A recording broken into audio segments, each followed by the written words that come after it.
में आए दिन चलने वाले चर्चित बुलडोजर एक्शन के मामले में सुप्रीम कोर्ट में सुनवाई हुई। फैसला आने तक देश भर में बुलडोजर एक्शन पर रोक जारी रहेगी। बुलडोजर एक्शन पर रोक में अवैध अतिक्रमण शामिल नहीं होगा। हम जो भी निर्देश जारी करते हैं वो पूरे भारत में लागू होता है। कोर्ट के इसी कमेंट पर आज भारत के सवाल में हम चर्चा करेंगे मेहमानों के साथ। दूसरा, इसका एक कानूनी पहलू भी है। कानून के जानकार भी हमारे साथ होंगे। पैनल के मेहमानों का इंट्रोडक्शन आपसे करवा देता हूं।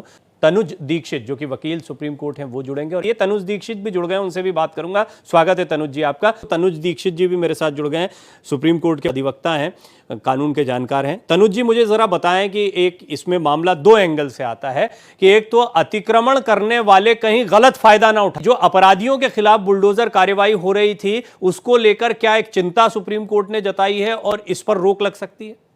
दोनों तरफ से सोचने वाली बात यह है, जमीयत उलेमा-ए हिंद की ये याचिका थी जिस पर माननीय सर्वोच्च न्यायालय ने आज सुनवाई करी। इससे पहले भी इस पर सुनवाइयां हो चुकी है और सुप्रीम कोर्ट ने गाइडलाइन बनाने की बात पहली सुनवाई के साथ में ही कही थी।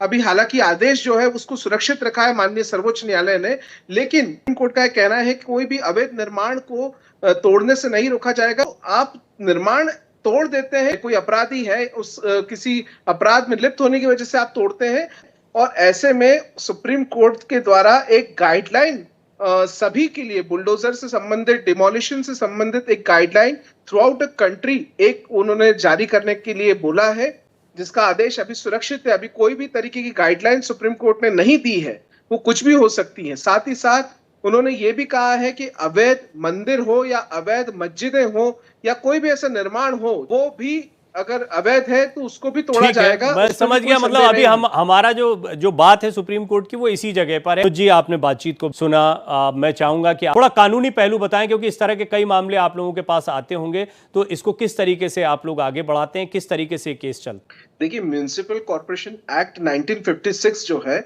वो इम्प्लीमेंट होता है। मैक्सिमम एक्ट भी हमारे यहाँ पर है। अगर आपने किसी भी निर्माण, जिसे अवैध निर्माण कहा जाता है, उसको अगर आप रातों रात तोड़ देते हैं, सपोज करिए किसी का कोई बंगलो था, ठीक है, जमीन उसकी थी, लेकिन आपने कहा बंगलो अवैध बना हुआ था, उसमें कहाँ किचन था, कहाँ उसका बेडरूम था, कहाँ हॉल था, जब आप उसको डिमोलिश ही कर देंगे, उसको समय, उसका नक्शा पेश करने का, उसकी जांच कराने का वो अगर समय नहीं मिल पाएगा, तो क्या वो वाकई में जो डिमोलिश प्रॉपर्टी है, हम उसको वैध थी या अवैध थी, क्या मलबे से हम जांच कर पाएंगे उस चीज की? ये बड़ा ही एक महत्वपूर्ण सवाल है कि सुप्रीम कोर्ट ने जिस तरीके से जमीयत उलेमा-ए हिंद की याचिका पर जो आज गाइडलाइन बनाएंगे, और इसमें कोई भी धार्मिक स्थल अगर अवैध हो तो देगा, उसके पीछे एक रीजन ये है कि सुप्रीम कोर्ट इस मुद्दे को सांप्रदायिक मुद्दा नहीं लेता है।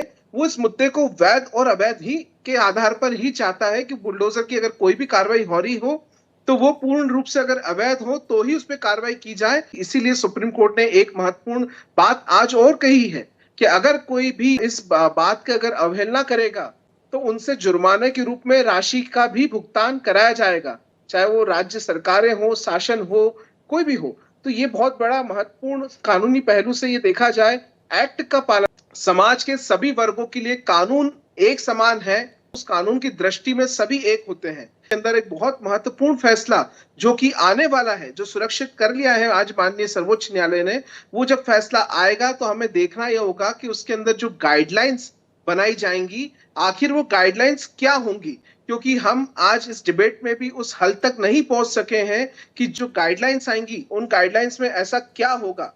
ये बहुत एक महत्वपूर्ण सवाल। हालांकि देखिए, इसमें एक ये बड़ा महत्वपूर्ण पहलू इसलिए हो जाता है क्योंकि दो मोर्चों पर अभी हम बात कर रहे हैं। हम इसी तरह कई बार कई एनकाउंटर्स पर बात करते हैं, हम इस तरह की कार्रवाइयों पर बात करते हैं, लेकिन तनुज दीक्षित जब सुन रहे होंगे, क्योंकि उनका काम है, वो तो लड़ेंगे। अधिवक्ता हैं, वो भी मेरे साथ बने हुए हैं। के जैन साहब ने एक टिप्पणी की, अपराधी बड़े बड़े वकील खड़े कर लेते हैं और उनके सामने कई चीज़ें वैसे नहीं पेश हो पाती हैं कोर्ट में जैसे रखी जानी चाहिए थी, लेकिन एक कानून का नज़रिया भी है। तनुज दीक्षित, आप क्या कहेंगे? बात मैं सिर्फ एक बड़े छोटे और संक्षिप्त रूप में बताना चाहता हूं कि जिस तरीके से अभी जैन साहब बता रहे हैं, कार्रवाई है वो इसी तरीके से होते रहे तो ही जो है अपराधियों पे असर पड़ता है। आज इस देश में 8 राज्यों के अंदर एक सर्वे रिपोर्ट के मुताबिक 128 से ज्यादा अवैध निर्माण के नाम पर जो बुलडोजर की कार्रवाई हुई है, वो मुस्लिम समाज के घर थे, देखिए बात यहाँ सांप्रदायिक नहीं है, लेकिन अगर सामाजिक के स्तर पे बात करें, भाई ऐसा नहीं है हिंदुओं पे कार्रवाई नहीं हो रही, हिंदुओं पे भी होती है। हिंदू कोर्ट का जब पहली बार इस मामले पर सुनवाई हुई थी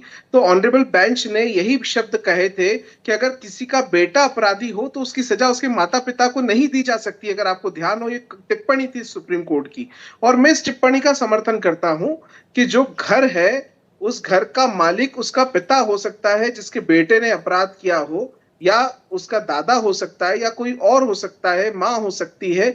जरूरी नहीं है कि वही इसका स्वामी हो। जिस तरीके से बुलडोजर की कार्रवाई इंस्टेंट होती है, प्रवीण जी, आज सुप्रीम कोर्ट भी यही कहता है कि अगर अवैध निर्माण तोड़ रहे तो उसमें ना हमको आपत्ति है, ना सुप्रीम कोर्ट का आपत्ति है, ना यहाँ कोई बैठे किसी व्यक्ति को आपत्ति है। लेकिन आप निर्माण किसी भी वजह से अगर टूटता है तो वो वैध है या अवैध, उसकी एक प्रक्रिया होती है, उसके लिए लॉज बने हैं, काफी सारे उसमें अलग अलग स्टेजेस होती हैं। आपको कोर्ट के अंदर प्रूफ करना होता है कि वो निर्माण अवैध है, और फिर कोर्ट ही उसका ऑर्डर देता है कि अब ये निर्माण टूटना चाहिए या नहीं टूटना चाहिए। अच्छा तनुज जी, एक एक टिप्पणी ऐसे करिए कि मतलब आप एक आम व्यूअर भी हैं, एक अच्छे पॉलिटिकल एनालिस्ट भी हैं, मैं जानता हूं। उत्तर प्रदेश में माफिया पर लगाम लगी कि नहीं लगी ये जब से ये कार्यवाहियां शुरू हुई? लेकिन आप मुझे बताइए, एक तो आपकी वकील वाली भूमिका हो गई, लेकिन क्या ऐसी कार्यवाहियों से माफिया पर एक लगाम लग? निश्चित रूप से प्रवीण जी, कहते हैं ना कमर तोड़ना, जैसे एक तरीके से अगर आप किसी की प्रॉपर्टियां ध्वस्त कर देंगे अवैध निर्माण के स्तर पे, अगर उसको देखकर, तो एक साम्राज्य जो है, कितना भी बुलंद गुंडा हो, कितना भी बुलंद माफिया हो, उसका साम्राज्य तो देखिए ध्वस्त हो जाता है। लेकिन आज अगर सुप्रीम कोर्ट, माननीय सर्वोच्च न्यायालय ने अगर इंटरफेरेंस कर दिया है और कल को कोई गाइडलाइन आ जाएगी, तो शासन, राज्य सरकार या कोई भी प्रशासन, सभी एक मजबूर होंगे जो उस गाइडलाइन को फॉलो करना पड़ेगा। हमें कानून के दायरे में रह करके जो नए नियम होंगे उनके अनुसार ही कार्य करने होंगे।